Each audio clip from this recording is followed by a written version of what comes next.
Your brand is what people say about you when you're not in the room. If you do build a great experience, customers tell each other about that. Word of mouth is very powerful. In the end, we are our choices. Build yourself a great story. We see our customers as invited guests to a party, and we are the hosts. It's our job every day to make every important aspect of the customer experience a little bit better. I knew that if I failed, I wouldn't regret that, but I knew the one thing I might regret is not trying. You have to be willing to be misunderstood if you're going to innovate. If you never want to be criticized, for goodness sake, don't do anything new. We innovate by starting with the customer and working backward. That becomes the touchstone for how we invent. We're not competitor obsessed, we're customer obsessed.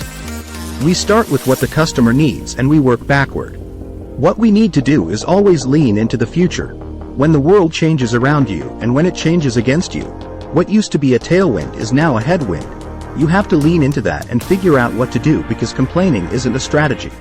One of the only ways to get out of a tight box is to invent your way out. I think frugality drives innovation, just like other constraints do. One of the only ways to get out of a tight box is to invent your way out. A brand for a company is like a reputation for a person. You earn a reputation by trying to do hard things well. The best customer service is if the customer doesn't need to call you, doesn't need to talk to you. It just works.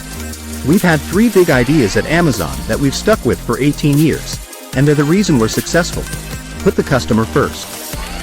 Invent. And be patient. The common question that gets asked in business is, why? That's a good question, but an equally valid question is, why not? If you're competitor focused, you have to wait until there is a competitor doing something. Being customer focused allows you to be more pioneering. If you never want to be criticized, for goodness sake, don't do anything new. It's not an experiment if you know it's going to work. If you double the number of experiments you do per year, you're going to double your inventiveness.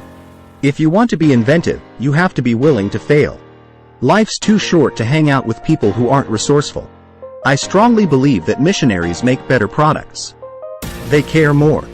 For a missionary, it's not just about the business. There has to be a business, and the business has to make sense, but that's not why you do it. You do it because you have something meaningful that motivates you. What's dangerous is not to evolve.